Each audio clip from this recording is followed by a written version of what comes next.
நீங்க வந்து ஓ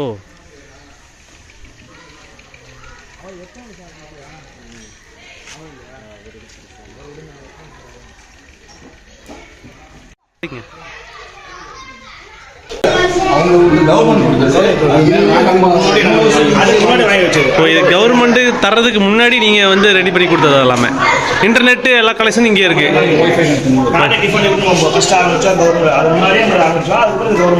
ஓ okay okay.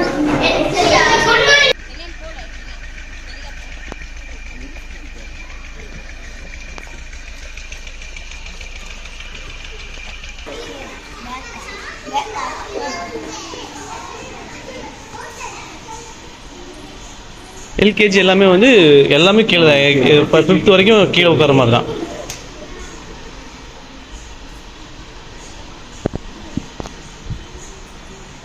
இந்த யூனிஃபார்ம் தான் எல்லாரும் போட்டு.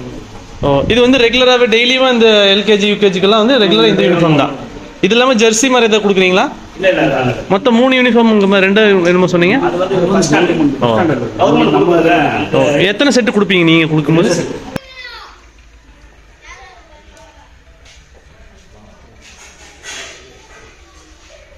தெளிவாக நீட்டாக இருக்குங்க பாத்ரூம்லாம். இளைஞர்கள்லாம் சேர்ந்து ஒரு முடிவு எடுத்து இந்த ஸ்கூலை வந்து எப்படியாச்சும் வந்து சேர்க்க வைக்கணும். ஒரு என்ன காரணம்னு கேட்டால் எங்கள் பிள்ளைக்கு இங்கிலீஷ் தெரியல, இங்கிலீஷ் மீடியம் இல்லை அப்படிங்கிற மாதிரி சொன்னாங்க.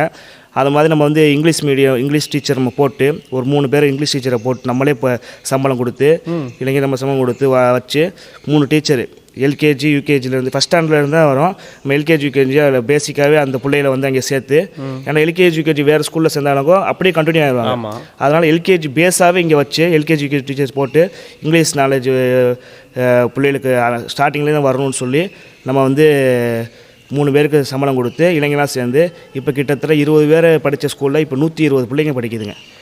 அது போக வசதிகள் நிறைய செய்யப்பட்டிருக்கு. ஏன்னா இல்லாத பிள்ளைங்க இருக்கிற பிள்ளைங்கன்னு பாகுபாடு இல்லாமல் எல்லாத்துக்கும் யூனிஃபார்ம் எங்கள் பொருள் எங்கள் இளைஞர்கள் வந்து நாங்கள் மட்டும் இல்லை, இளைஞர் நிறைய பேர் இருக்காங்க. இளைஞர் அதுக்கு ஒரு குழுவே 15 பேர் அமைச்சிருக்கோம். அந்த பிபிஎம்எஸ்ன்னு அதுக்கு பேர், அந்த ஸ்கூலுக்கு பேர். அதுக்கு யூனிஃபார்ம்லேருந்து ஷூவிலேருந்து சாக்ஸ்லேருந்து வெளியூர் பிள்ளைங்க நிறைய படிக்குதுங்க. புக்ஸு முதற்கொண்டு பேக் முதற்கொண்டு எல்லாம் வெளியூர் பிள்ளைங்களுக்கு ஃப்ரீ வேணும். ஃப்ரீ வேன் விட்டு எல்லாத்துக்கும் ஊரில் பக்கத்தில் இங்கிட்ட ஒரு இங்கிட்ட ஒரு 7-8 ஊரில் கூட்டிகிட்டு வந்து படிக்க வைக்கணும். அதுக்கு ஃப்ரீ எல்லாம் இப்போ காசுலாம் வாங்குறதுல எதுவும் வாங்குறது.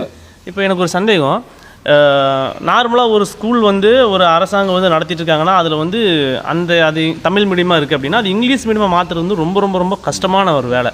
அது எப்படி உங்களுக்கு சாத்தியப்பட்டுச்சு? அது வந்து நம்ம போய் கலெக்டர்கிட்ட பேசி எம்எல்ஏ அமைச்சர் எல்லாமே அதுவும் திறந்து வச்சு நாங்கள் வந்து கட்டடத்தை புதுப்பிச்சோம். கிட்டத்தட்ட ஒரு 15 லட்ச ரூபா செலவழிச்சு அந்த கட்டடத்தை புதுப்பிச்சோம். ஏன்னா அந்த கட்டடமே இது டேமேஜ் இருந்துச்சு, ரொம்ப பயங்கர டேமேஜ். புதுப்பிச்சு கலெக்டர்கிட்ட போய் வாங்கி அமைச்சர் எம்எல்ஏ அவங்க தான் வந்து துவங்கி வச்சாங்க. 200 பேர் படித்த இடத்துல 10 பேர் 12 பேர் அந்த ஸ்கூலே க்ளோஸ் பண்ண நிலைமை போயிடுச்சு.